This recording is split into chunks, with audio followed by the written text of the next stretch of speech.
قد صدقت الرؤيا إن كذلك نجزي المحسنين.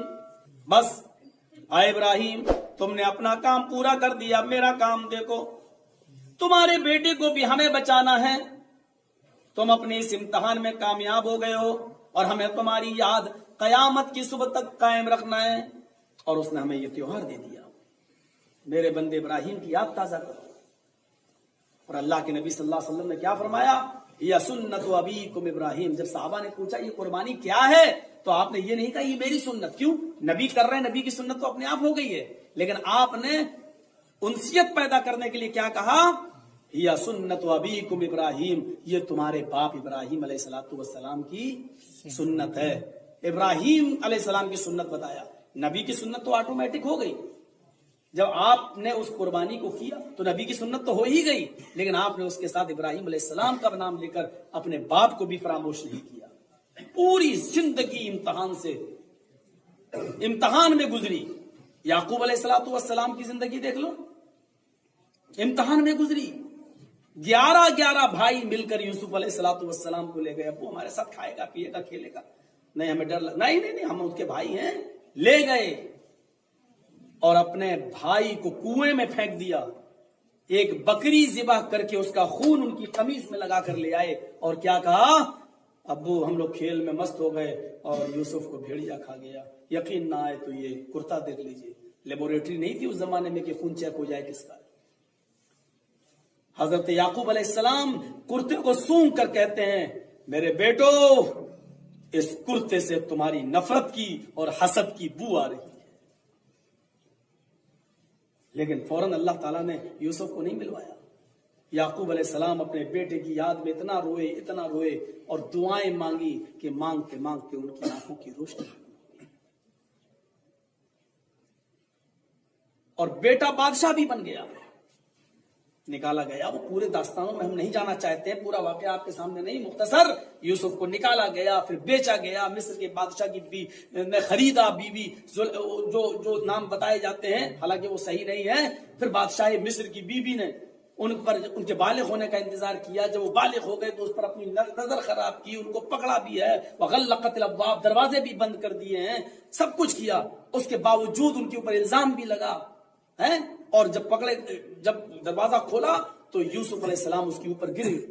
جیسی گرے تو سامنے بادشاہ کھڑا تھا. جب بادشاہ نے دیکھا تو فوراً کہنے لگی آپ کی بیوی پر غلط نظر ڈالنے والے کی سزا کیا ہونی چاہیے. جیل میں ڈال دیا گیا. لیکن اس زمانے کے جج نے فیصلہ کیا کہ یوسف علیہ السلام کی قمیض دیکھیے، اگر وہ آگے سے پھٹی ہے تو یوسف جھوٹا ہے، تمہاری بیوی سچی ہے. اس زمانے کے جج بھی کتنے اچھے تھے.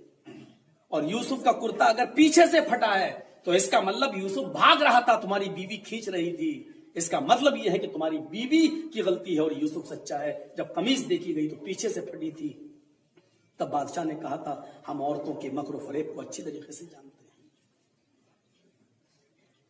7 سال 7 مہینے جیل کی صحبت میں رہنا کوئی معمولی بات نہیں ہے. یہ امتحان ان کے اوپر. پھر خواب کی تعبیر بتانا شروع کیے. یہاں بادشاہ نے بھی خواب دیکھا، قید پڑا ہوا ہے. حضرت یوسف علیہ السلام نے جیل کے اندر سے خواب کی تعبیر بتائی اور جیسی بتائی ویسے ہی ہوا. بادشاہ نے نکالا اور اپنی کرسی پہ بٹھایا کہ اب یہی اس کو قید سے نکال سکتا ہے جس نے یہ راستہ نکالا. پھر وہ غلہ خریدنے کے لیے بھائی آئے. بھائی کو پہچان لیا یوسف علیہ السلام نے اور کس طریقے سے میرے بھائیوں باپ تک پہنچے اور باپ کو اپنے پاس بلایا. اللہ نے کہا یعقوب جب میں نے تجھ سے تیرا بیٹا چھینا تھا اس وقت تیری آنکھوں میں روشنی تھی. اب میں جب تجھے تیرا بیٹا لوٹاؤں گا تو تیری آنکھوں میں روشنی نہیں دیکھے گا کیسے اپنے بیٹے کو. پہلے میں تیری آنکھوں کی روشنی کو لوٹاؤں گا. یہ اللہ کی طرف سے ہوتی ہے. اللہ نے آنکھوں کی روشنی لوٹائی. پھر یوسف علیہ السلام کے سامنے ان کے باپ کو لا کے کھڑا کر کے کہا پہچان گئے. یہ غیبی مدد ہوتی ہے میرے بھائیوں، دیر سے ضرور صحیح لیکن آتی ضرور ہے. آتی ضرور ہے. پوری زندگی یونس علیہ السلام کو دیکھ لو، مچھلی کے پیٹ میں چلے گئے. 3 دن 3 رات مچھلی کے پیٹ میں رہتے ہیں. لیکن وہاں پر بھی دعا کرتے ہیں. نبیوں پر آزمائشیں آ رہی ہیں، ہم اور آپ کیا ہیں؟ لا الہ الا انت سبحانک انی کنت من الظالمین. اے ہمارے رب تو پاک ہے، تیرے علاوہ کوئی معبود نہیں، بے شک ہم ہی ظالموں میں سے تھے۔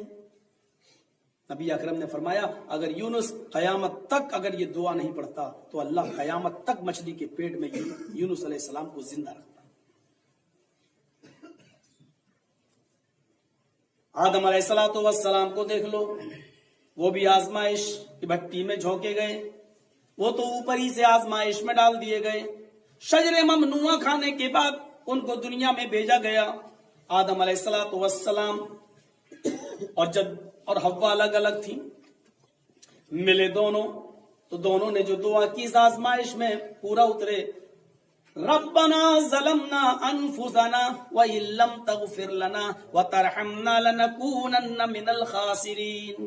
اے ہمارے رب، ہم نے ظلم کیا اپنے آپ پر، ہم دونوں نے ظلم کیا اپنے آپ پر، اگر تو نے معاف نہ کیا اور تو نے ہم پر رحم نہ کیا، لنکونن من الخاسرین، تو ہم نقصان اٹھانے والوں میں سے ہو جائیں گے۔ ایک ایک کر کے سارے نبیوں کی پوری زندگی آپ اٹھا کر دیکھیے میرے پیارے بھائیوں، امتحان سے آزمائشوں سے بھری پڑی ہے۔ آزمائشوں میں پورا اترنے کی کوشش کریے، کھڑے اتریے۔ اور کبھی بھی جب اس ملک کو ہم نے آزاد کرایا، اس دیش کو ہم نے آزاد کرایا، یہ ملک ہمارا ہے، اپنے گھر کا نقصان کوئی نہیں کرتا ہے، اتنا یاد رکھیے گا، اپنے گھر کا نقصان کوئی نہیں کرتا ہے۔ یہ تو ایک آندھی آئی ہے، چلی ہے، آئیں گی اور چلی جائیں گی۔ راحت اندوری نے کبھی کہا تھا کرایہ دار ہیں، ذاتی مکان تھوڑی ہے، یہ آج ہیں کل نہیں رہیں گے، لیکن یہ ملک کل بھی تھا، آج بھی ہے اور انشاءاللہ آگے بھی رہے گا۔ یہ ہمارا دیش ہے، یہ ہمارا گھر ہے، ہم اس ملک کے باشندے ہیں۔ اپنے گھر کو نقصان پہنچانا، سرکاری سمپتیوں کو توڑنا، بسوں میں آگ لگانا، یہ نہ اسلام اس کی اجازت دیتا ہے، نہ ہمارا قانون اس کی اجازت دیتا ہے۔ یہ دیش ہمارا، ہم اس کو اپنے گھر کی طرح سمجھیں۔ ابھی خود پھنسے ہوئے ہیں، آپ دیکھ رہے ہیں نا رام لیلا گراؤنڈ سے، کیا ہم نے NRC لاگو ہی نہیں کی ہے، کسی مسلمان کو ڈرنے کی ضرورت ہی نہیں ہے، اس طریقے کے بھاشن ہو رہے ہیں کہ نہیں ہو رہے ہیں؟ اور گرہ منتری جی کوئی دوسری بات کہہ رہے ہیں۔ تو ابھی خود ان کو بھی کنفیوژن ہے کہ ہے کیا یہ چیز۔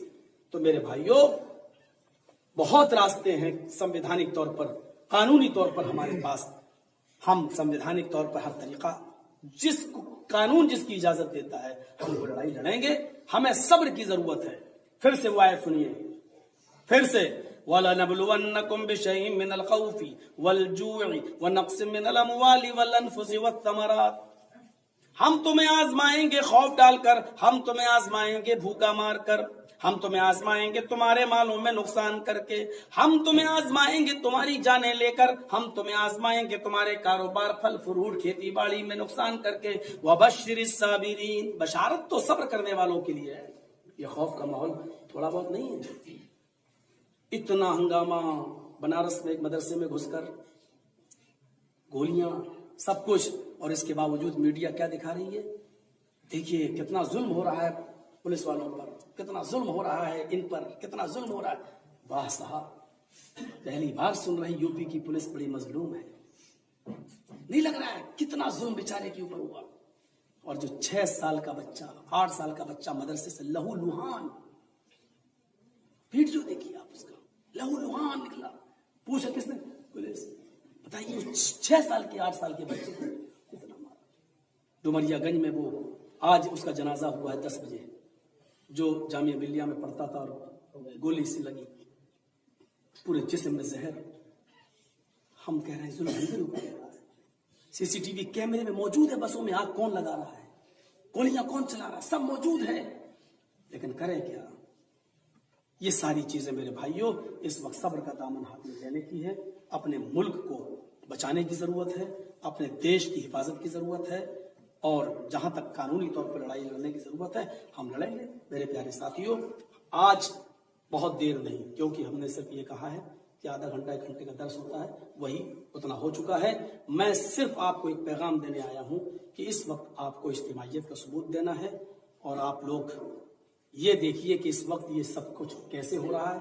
کیا ہو رہا ہے؟ کیا واقعی مولانا جرجیس مجرم ہے؟ آپ جو سزا دیں گے ہم اٹھانے کے لیے تیار ہیں، لیکن جماعت جو سزا دے گی وہ، جماعت جو فیصلہ کرے گی وہ، ہم اپنا مقدمہ آپ کی عدالت میں پیش کر رہے ہیں، کیا واقعی ہم غلط تھے؟ اس معاملے میں ذاتی لڑائی الگ چیز ہوتی ہے، کیا اس معاملے میں جو ہم مسلمانوں کے ساتھ کشن گنج میں بول کے آئے اس کی کلپیں کاٹ کاٹ کے بھیجی جا رہی ہیں، میرے بھائیوں کیا ہم غلط تھے؟ اس کو جماعت اپنا فیصلہ کرے۔ میرے بھائیوں، ہم جو فیصلہ لینے جا رہے ہیں جماعتی سطح پر وہ بہت بڑا فیصلہ ہوگا، اس میں یو پی اور مرکز کی جمعیت و جماعت ہمارے ساتھ ہے، ہم بہت بڑا قدم اٹھانے جا رہے ہیں، لیکن اس سے پہلے آپ کا ہمیں فیصلہ چاہیے۔ آپ کس نوعیت سے اس بات کو دیکھتے ہو؟ یہاں ہمارے بیچارے پولیس والوں کو سردی میں کون پریشان کر رہا ہے؟ الٹے سیدھے فون کر کے کون ان کو بلا رہا ہے؟ آپ کی مسجد میں کون نہیں چاہتا کہ کسی کا درس ہو؟ اور یہ اوپر نئی بستی کی مسجد میں کون ہے جس نے LIO کو بھیجا اور پولیس والوں کو لگایا؟ کون ہے فون؟ ہر جگہ جمعہ ہوتا ہے، ہم بھی جمعہ پڑھانے جا رہے ہیں، کون ہے جو جامع مسجد میں پولیس والوں کو بھیج رہا ہے؟ یہ ساری چیزوں کو آپ کو گمبھیرتا سے لینا پڑے گا۔